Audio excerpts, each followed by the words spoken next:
আচ্ছা, একবার ভাবুন তো, আমাদের জীবনের সবকিছু, মানে সাফল্য, উন্নতি, এমনকি ব্যর্থতাও, যদি শুধু একটা জিনিসের উপর নির্ভর করে, কি সেই জিনিস?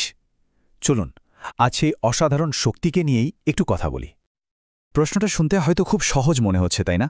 কিন্তু এর উত্তরটা, সত্যি বলছি, আমাদের জীবনকে পুরোপুরি বদলে দেওয়ার ক্ষমতা রাখে। তো কি সেই জিনিস যার উপর আমাদের সবকিছু নির্ভর করে?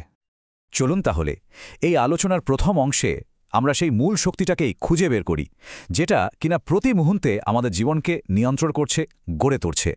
আর সেই শক্তিটা হলো আমাদের নেওয়া সিদ্ধান্ত। হ্যাঁ, ঠিকই শুনছেন, খুব সহজ একটা শব্দ, তাই না? কিন্তু এর প্রভাব যে কতটা গভীর তা আমরা কল্পনাও করতে পারি না। আমাদের আজকের জীবনটা আসলে আমাদের নেওয়া ছোট বড় সিদ্ধান্তেরই সরাসরি ফল।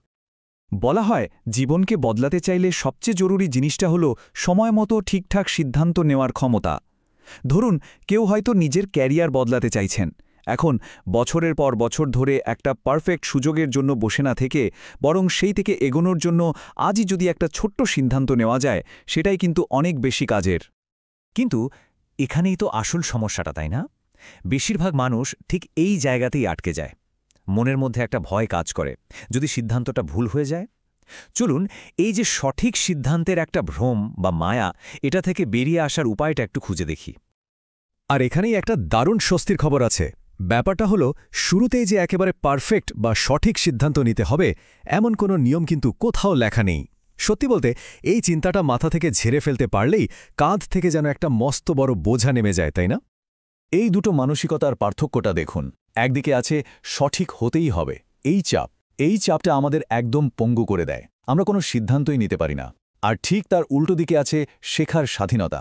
এই মানসিকতা আমাদের বলে, ভুল হোক কোনো সমস্যা নেই, ভুল থেকেই তো শিখব আর এগিয়ে যাব। মানে আসল কথাটা হলো, সিদ্ধান্তের মূল উদ্দেশ্য কিন্তু শুরুতেই ১০০% সঠিক হওয়া নয়। আসল উদ্দেশ্য হলো একটা ফিডব্যাক পাওয়া। কারণ আপনি যে কোনো সিদ্ধান্ত নিলেই তো তার একটা ফলাফল আসবে, তাই না? আর ওই ফিডব্যাকটাই আপনাকে রাস্তা দেখিয়ে দেবে, আপনাকে শিখিয়ে দেবে যে সামনে কোন দিকে এগোতে হবে। তাহলে চলুন এবার দেখি, যে কোনো ফলাফল থেকে, বিশেষ করে যেগুলোকে আমরা ভুল বলে ধরে নিই, সেগুলো থেকে আসলে কিভাবে শেখা যায় আর কিভাবে সেগুলোকে নিজেদের শক্তির উৎস বানানো যায়। এখন মনে একটা প্রশ্ন তো আসতেই পারে, তাই না? যে আচ্ছা, যদি সিদ্ধান্তটা শেষমেশ ভুলই প্রমাণিত হয়, যদি ফলটা খারাপ হয়, তাহলে কি হবে? ভয় পাওয়ার কিচ্ছু নেই। কারণ বিশ্বাস করুন, প্রত্যেকটা ভুলের মধ্যেই কিন্তু শেখার একটা দারুণ সুযোগ লুকিয়ে থাকে। এই কথাটা একদম মনের মধ্যে গেঁথে নিন। আসলে কোনো সিদ্ধান্তই ভুল নয়। কেন? কারণ ওই মুহূর্তে আপনার কাছে যেটুকু জ্ঞান ছিল, যেটুকু তথ্য ছিল, সেটার উপর ভিত্তি করে ওটাই ছিল আপনার পক্ষে নেওয়া সম্ভব সেরা সিদ্ধান্ত। তাই সবচেয়ে জরুরি কাজটা হলো নিজেকে দোষ দেওয়া বন্ধ করা, নিজেকে ক্ষমা করা। আর একবার যখন একটা সিদ্ধান্ত নিয়েই ফেলেছেন, তখন আর পেছনে ফিরে তাকিয়ে লাভ নেই। যা করার সামনে করতে হবে, শুধু এগিয়ে যেতে হবে। এই পুরো প্রক্রিয়াটাকে দেখুন, এই 4টে সহজ ধাপে ভাগ করা যায়। ধাপ 1, দ্বিধা না করে সিদ্ধান্তটা নিয়ে ফেলুন। ধাপ 2, সেটার ফিডব্যাক যাই আসুক, ভালো বা খারাপ, সেটা গ্রহণ করুন। ধাপ 3, সেই ফলাফল থেকে শিখুন যে কি কাজ করল আর কি করল না। আর সবথেকে জরুরি ধাপ 4, সামনে এগিয়ে চলুন, থেমে থাকবেন না। তো আলোচনার একদম শেষ পর্যায়ে চলে এসেছি আমরা। এবার আমরা দেখব কিভাবে আজকের নেওয়া একটা ছোট্ট সিদ্ধান্ত আমাদের পুরো ভবিষ্যৎকে গড়ে তোলার মতো ক্ষমতা রাখে। একবার একটু ভেবে দেখুন তো, আমাদের আজকের এই জীবনটা ঠিক কি? এটা আসলে আর কিছুই না।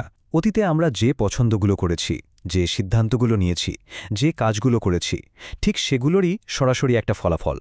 মানে আমাদের অতীতই আমাদের বর্তমানকে বানিয়েছে। এর মানেটা কিন্তু খুব পরিষ্কার আর ভীষণ শক্তিশালী। যেহেতু অতীত আমাদের বর্তমানকে তৈরি করেছে, তার মানে হলো আজ আমরা যে ভালো সিদ্ধান্তগুলো নেব, যে ঠিকঠাক কাজগুলো করব, ঠিক সেটাই আমাদের একটা সুন্দর ভবিষ্যৎ গড়ে তুলবে। তার মানে ভবিষ্যৎটা কিন্তু পুরোপুরি আমাদেরই হাতে। আসলে নিজের জীবনটাকে বদলে ফেলা অতটা কঠিন কিছু নয়।